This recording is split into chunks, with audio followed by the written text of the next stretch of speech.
Yesu ashimwe cyane, Imana yacu nishimwe cyane kandi gaka icyubahiro. Umwanya mwiza tubonye kuganira ijambo ry'Imana kandi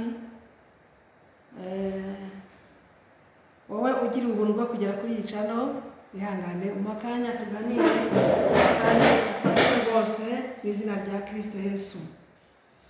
Inshuti yanyu kuri channel Tuyivuge TV, hanyuma mazina yanjye ni Pastor Gaudence. Tumaranye iminsi cyane turakunda kuba kuri iyi channel, murabizi ijambo ry'Imana umwami yashyize mu mutima wanjye ndibohora benshi, kiza benshi kandi nanjye ubwanjye riramfasha. Buryo ufashwa nanjye mfashwa, Imana iguhe umugisha mu izina rya Kristo Yesu.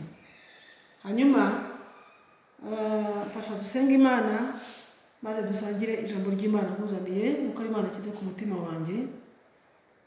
Uyu mwanya ndakwifuriza kongera kugarura amafu yo mu mwuka, kumva akayaga keza, kumva ibihe byiza, kumva umunezero, kumva uhembuka, kumva wongera guhumurika kandi bundi bushya.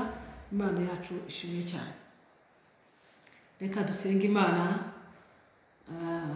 hanyuma dukomeze ibiganiro mu ijambo ry'Imana uko Imana aduhaye. Imana yacu mu izina rya Yesu niyo wenyine tubereye Imana, nta yindi Mana yongerwa kuri wowe, niko wivugiye Gutegeka kwa 2:32-39 waravuze ubwira ubwoko bwawe ngo nuko nimumyumve mumenye yuko jye ubwanjye ari jye Mana kandi nta yindi Mana ifatanye nanjye, nta yindi Mana ifatanye nawe Uwiteka, nta yindi Mana ifatanya kurengera waremye, kurinda waremye, kubesha waremye. Mana niwe Mana yacu, Uwiteka niwe zina ryawe. Tugiye kumva ijambo ryawe rero Uwiteka, ngo dushyigikire n'umwana wacu mu izina rya Yesu Kristo. Umuntu wese tugiye gusangirira ijambo, ugiye gutega amatwi iri jambo ryawe, afashwe naryo, ahemburwe naryo, yongerwemo imbaraga nshya, yongere kugira icyizere kandi haleluya, wari wihebye yongerwemo ibyiringiro, wari unaniwe yongere akomeze urugendo. Turagushimiye kuri ruhande rwacu kandi nta mubisha uwo ari we wese, mu izina rya Kristo Yesu umwami n'umukiza wacu, amen. Nyine nitwa Pastor Gaudence Mugeni, turaziranye cyane, turabanye, turasangiye, tumaranyaho iminsi. Imana iguhe umugisha nshuti yanjye, Imana iguhe umugisha wowe nshuti y'umwami wacu Yesu Kristo, Imana iguhe umugisha wowe wahisemo neza, wahisemo Yesu, wahisemo inzira y'agakiza, wahisemo uyu murongo mwiza wo gusenga Imana ndetse no kuyubaha ndetse kandi no kuyizera. Imana iguhe umugisha mu izina rya Yesu. Rero reka dusome igitabo cy'umuhanuzi Yesaya ibice 46 n'umurongo waho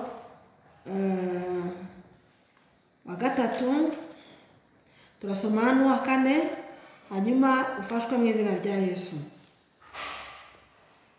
Ni ukuvuga ngo ubutumwa nkuzaniye burakubwira wowe wamaze kurokoka ku ngoyi y'umwanzi Satani, wewe wamaze kurokoka imigozi y'umugome, ukaba uri mu nzu y'Imana, ukaba uri mu murongo wo gukiranuka, ukaba uri mu murongo wo gusenga no kubaha Imana.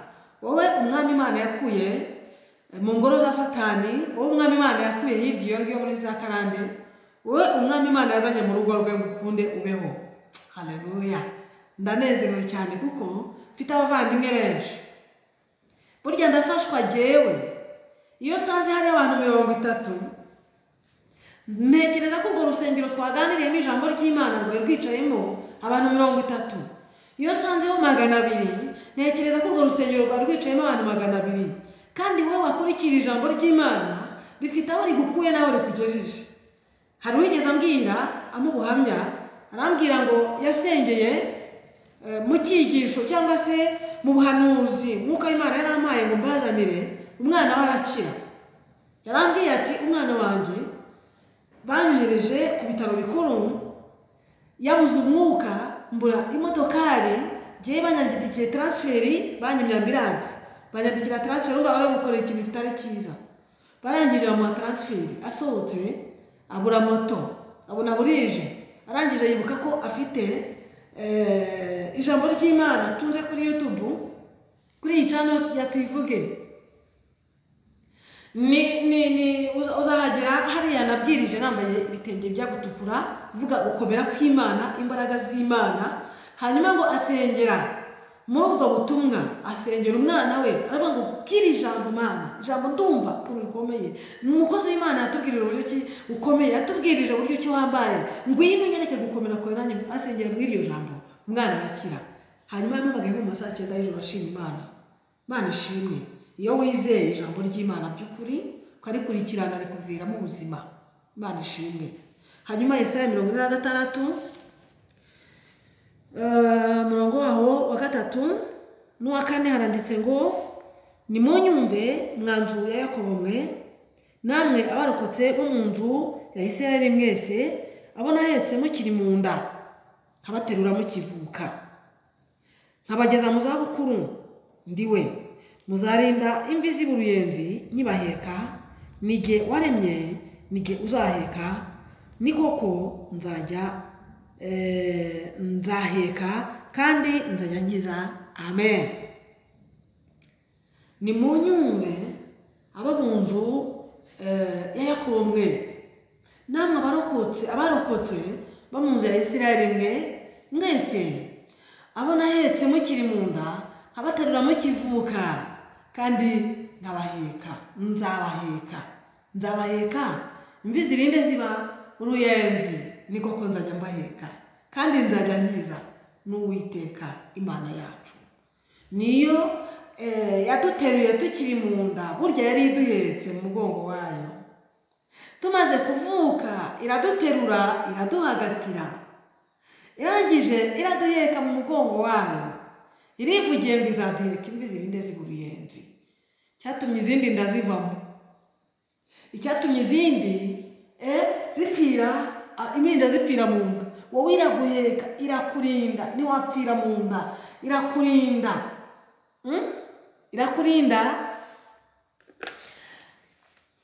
niwapfira mu nda y'umubyeyi wawe, niwangirikira mu nda y'umubyeyi wawe, iraguheka, igushyira mu mugongo wayo. Umaze kuvuka ukuze kandi irarahira avuga ngo nzaguheka imvi zirinde ziba uruyenzi. Ni Imana iduheka. Ababisha baguhagurukira, ibiteye ubwoba byaza aho uri, wahura n'intambara, wihangane. Icyerekezo cy'ijambo ry'Imana nkunda kwigishirizamo akenshi birambure muri iki cyerekezo. Umuntu atanga ibyo afite mu mutima, ibyo afite ni ibingibi umwuka w'Imana amaye. Imana ishimwe cyane. N'Uwiteka Imana uzaguheka imvi zawe zirinde ziba uruyenzi. Niwe guhagatiye ukivuka, cyagiye utari wamenya kugenda, ugitanguza umwana mutoya araguhagatira, kandi arangira gushyira mu mugongo, araguhetse. Waba hakomeye, waba mu kaga, araguhetse. Abantu bakwanga, araguhetse. Ntacyo uzaba, humura nshuti yanjye, araguhetse. Hanyuma Zaburi y'105 murongo w'8 iravuga ngo yibuka isezerano rye iminsi yose. Imana ishimwe cyane. Reka tuhasome Zaburi y'105 murongo w'8, 105 murongo w'8 haranditse ngo yibuka isezerano ry'iminsi yose. Ijambo yategetse aryibuka ibihe ibihumbi. Yibuka isezerano rye iminsi yose, ijambo yategetse aryibuka ibihe ibihumbi. Iryo yategetse, ibyo yategetse kukugirira, yagambiriye kukugirira, abyibuka iminsi yose. Isezerano rye aryibuka iminsi yose, kandi ibyo yategetse, ibyo yavuze kuri wowe abyibuka ibihe ibihumbi. Imana ishimwe cyane. Muvandimwe wanjye komera. Haleluya. Reka dusome Zaburi ya 91, Zaburi ya 91 ku murongo waho wa 11, kuko aza gutegekera abamarayika be ngo bakurindire mu nzira zawe zose. Uwiteka azagutegekera abamarayika be ngo bakurindire mu nzira zawe zose, bakurinde. Hari ingabo nyinshi yohereza abakiranutsi be, hari ingabo nyinshi yohereza abantu be, izindinda, izikurinda, iziturinda, ziri maso cyane, ntabwo zisinzira. ziturindira mu nzira zacu zose, ziturindira mu mirimo dukora. Burya bijya dukora byari byananiranye tukabona birakunze, n'ijoro ribidufashamo bigakunda. Imana ishimwe cyane. Ngo bakurindire mu nzira zawe zose, bakurinde aho uri, uryamye, usinziriye, uri mu kazi, urwaye, uri mu rugendo rurerure se, uri mu bihugu by'amahanga, uri mu gihugu cyanyu se, bakurindire mu nzira zawe zose. Hanyuma Zaburi ya 92:13-14, umukiranutsi azashisha nk'umukindo, azashyirwa hejuru nk'umwerezi w'Ilebanoni. Ubwo batewe mu rugo rw'Uwiteka bazashishira mu bikari by'Imana yacu. Amina. Bazashisha, bazagumya kwera no mu busaza, bazagira amakakama menshi n'itoto. Bazagumya kwera no mu busaza, no mu busaza wunamye, no mu busaza imvi zabaye ibirenzi, bazagumya kwera, bazagira amakakama menshi n'itoto. Ubwo batewe mu rugo rw'Uwiteka Imana yacu, ubwo watewe mu rugo rw'Uwiteka, uzashisha, uzashyirwa hejuru, uzakomera, uzaba umuntu w'igiciro. Haleluya. Nta muntu n'umwe wakurikiye Imana nyir'ijuru, wiringiye Imana nyir'ibihe by'ukuri, wagendanye nayo ngo mugire isuzugurwa ya burundu, ngo imwikoreze amaboko itume ahora arira. Oya, ikugarukaho. Mwanditse w'igitabo cy'amaganya ya Yeremiya mu bice 3:24, ngo nawe yababaza umuntu. 3:24, ibice 3:24, ngo nawe yababaza umuntu igihe bikamugirira ibambe, kuko Uwiteka Imana atanezezwa no gutera umuntu agahinda iteka. Nawe yamubabaza. Hari igihe kubabaza kwigisha, hari igihe kubabaza igutoza ngo ukomere mu bitekerezo, ukomere mu ngiro, ukomere, ukure, umenye tere uriho, umenye ikibuga ukoreraho, umenye umurimo Imana igushinze ikiguhaye. Hari igihe kwigisha bikakubabaza, ariko ninezezwa no gutera umuntu agahinda iteka. Imana ishimwe cyane. Ubwo batewe mu rugo rw'Uwiteka ntabwo bapfa kugenda. Abo twahagurukanye tukiri abana, abo twajyanye mu rusengero, ndibuka abo twiganye igice mu mwaka wa 82, turi abana twese. Bamwe barashaje, bamwe barapfuye ntibakiriho, abandi bisubiriye inyuma bari mu byaha, ntibamenya ko bigeze banasenga. Abo twazamukanye 8-3, abo twazamukanye 8-4, abo twabanye mu rusengero mu mwaka wa 84, abo twari dufite ububyutse bukomeye cyane 8-5. Imana ishimwe. Ndashimira Imana ko yanyigishije mu rusengero, yamereye mu bwenge, yimera mu bwenge. Ikinyarwanda ari cyambirije, nigiye gusoma Ikinyarwanda, nkigiye kuri Bibiliya. Mwaka wa 85 ndabyibuka, mwarimu wanjye niwe wanguriye Bibiliya. Yaguraga amafaranga 250 icyo gihe. Abo twaterukanye, twahagurukanye, barabyibagiwe, baragiye, ntibagisenga. Imana yagiye ibana natwe kuko twatewe mu rugo rwayo, turindirwa mu rugo rwayo, tuba mu rugo rw'Imana. Haleluya. Tugendana nayo, nayo ibana natwe, ituma tuguma kugira itoto, ituma dukomeza kugira amakakama menshi n'itoto. Ntabwo yigeze ituma tuba imirizo. Gutegeka kwa kabiri, biriya bice 28, ndumurimo wa 13, niwe abwiye umugaragu we wose, aramubwira ngo ntabwo uzaba umurizo, ahubwo uzaba umutwe, uzajya ugenda mu imbere, ntabwo uzajya ugenda mu inyuma gusa. Amasezerano meza y'abantu b'Imana. Uzagirwa icyizere, uzagendana amahoro yo mu mutima, n'abandi babona intambara zikaze, uzaba ufite amahoro yo mu mutima. Twagendanye n'Imana, twabonye Imana, twabonye Imana. Ndabyibuka najyaga njya kwiga, nkagenda nikoreye igikapu cyanjye, nkagenda nsenga inzira yose, kandi nabwo mu bitangaza. Ndangiza umwaka wa 8 jewe, mwanya wanjye barawutanze, abo umuturanyi, ndasigara ndibura, kandi mu wa 4 ndi uwa mbere, kugera umwaka wa 8 ndi uwa mbere. Nta muhanga, mwanya wanjye barawutanga. Ariko Imana yari yarambwiye ko nziga, yambwiye kwiga 8 karindwi, twasenze ndabyibuka. Irambwira mu mwana wanjye, uziga segonderi, uziga kaminuza, uzaba umuntu w'umumaro. Imana ishimwe kutabeshya.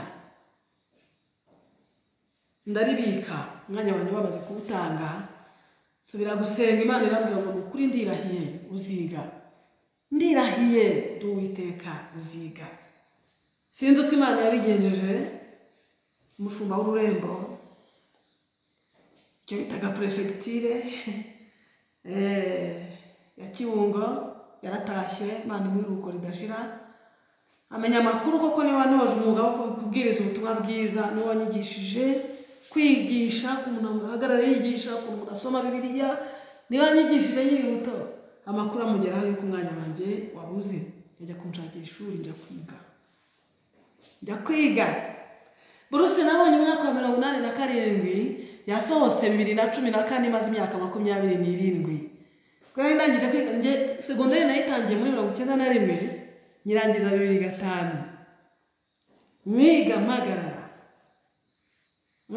Jenoside yakorewe Abatutsi 94 yabaye ndi mu mwaka wa 3. Hanyuma nsubira kwiga 97. Nabwo ndongera ndahagarara kubera support. Subirayo 2005 ndarangiza.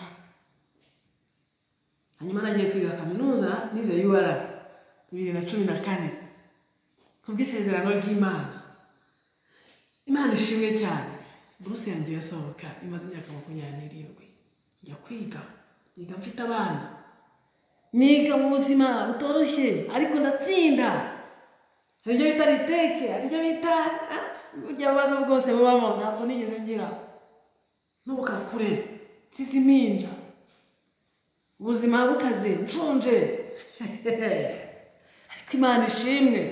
Imana iraduhetse kandi izaduheka. Imvi z'uruyenzi, iyo ngiyo niyo ubwo yatuteye mu rugo rwayo, izaturindira mu rugo rwayo.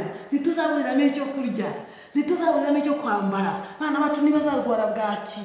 Imana ishimwe. Izajya itugwanirira, izategeka abamarayika bayo baturindire mu nzira zacu zose. Haleluya. Ubaye iki? Ubuze iki? Ko Imana iri mu ruhande rwawe, nta mubisha mukore. Ndakubwiza kuri mwene data, wowe kuri iki kiganiro, kurikira ubutumwa bwiza nkuzaniye, ntacyo uzaba.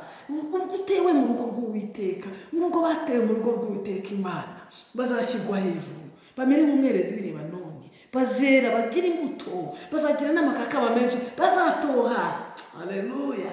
Mpaka no mu busaza bwabo bazagumya kwera. Wahiki? Ubuze iki? Hagarara kigabo, ugume mu ijambo, wumva icyo Imana ikubwira. Kuko Uwiteka Imana nta magambo yo kukuzanira ngo ngukomeze nkubwire ngo umugongo w'Uwiteka Imana ntacyo uzaba, umugongo w'Uwiteka Imana ntacyo uzabura. Ubwo hamagawe na Yesu.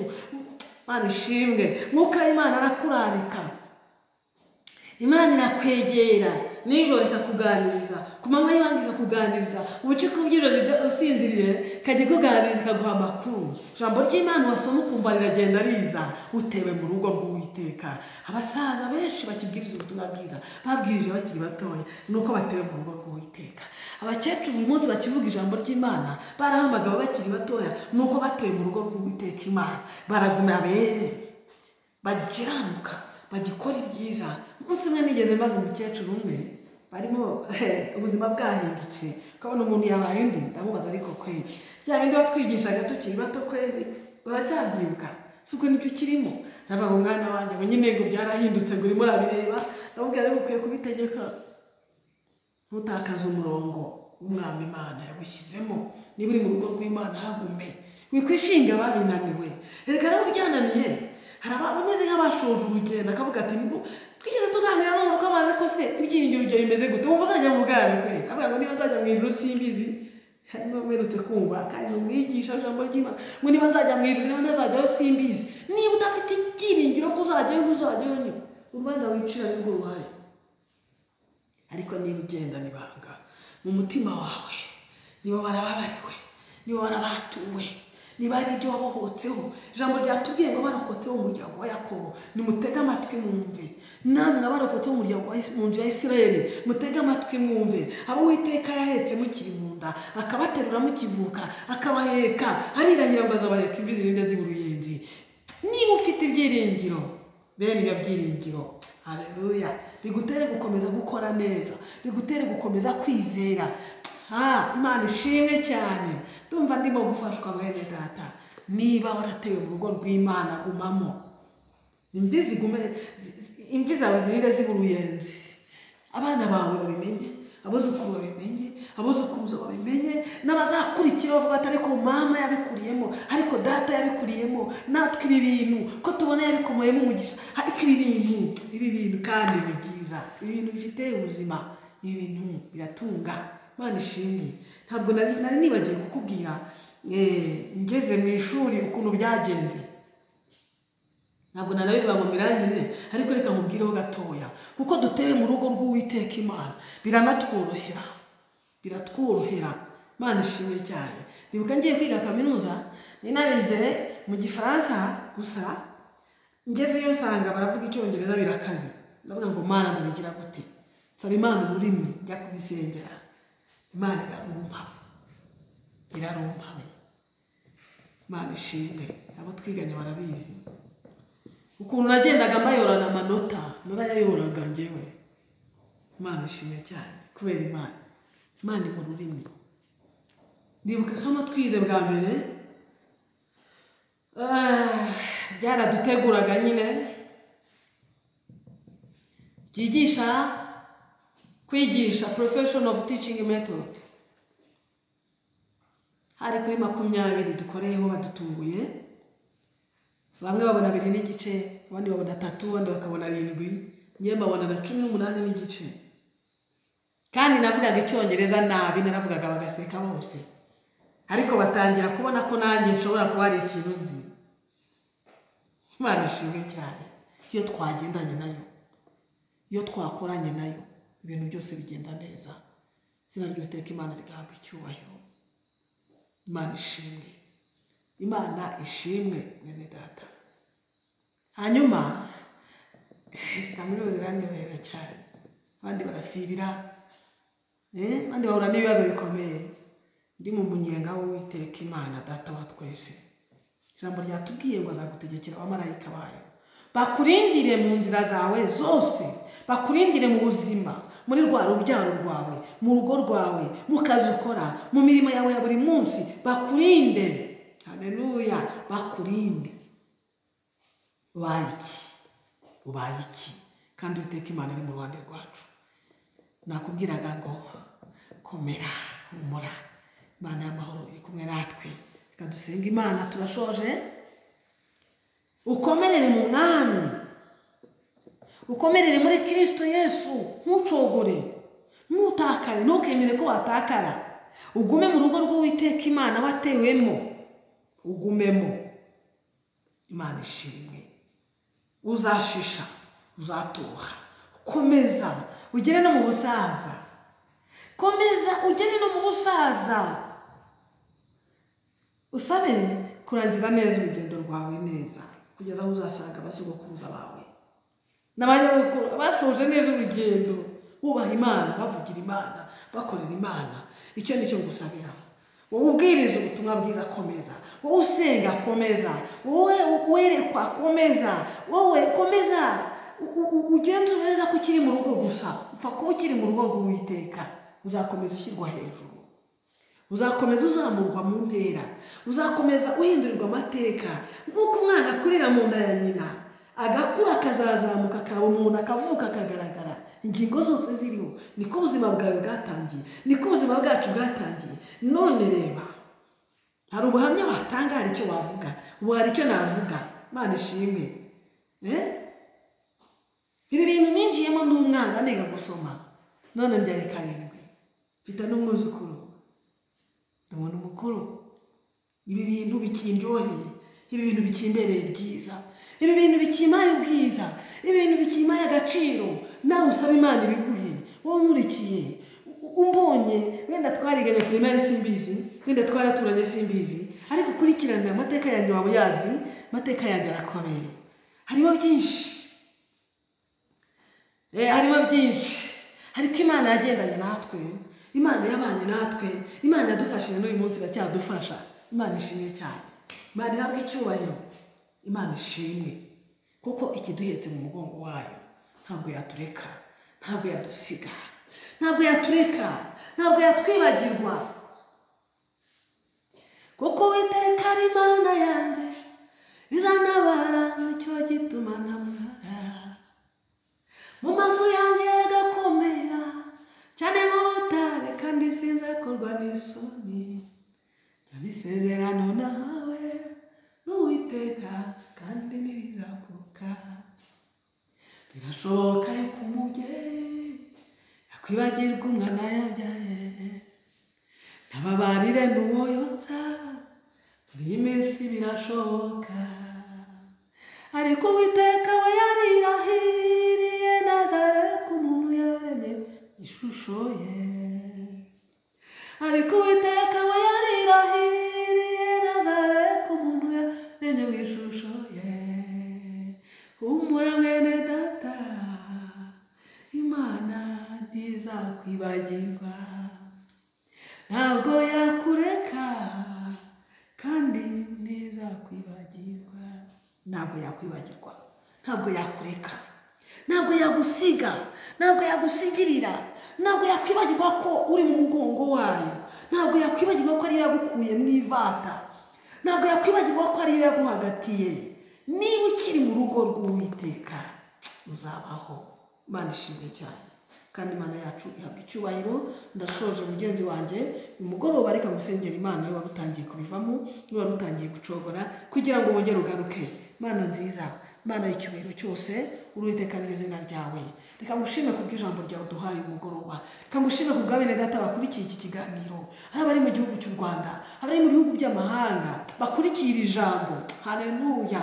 Umuntu wese reka yongerwemo imbaraga nshya, kandi mu rugo rwawe wera dusangiriramo, duhuriramo, twubakiwemo, turindiwemo, ababyeyi, abagabo, abasore ndetse n'inkumi, abantu bose ingeri zose bamaze kumenya, reka bagomeze barindirwe mu rugo rwawe. Haleluya.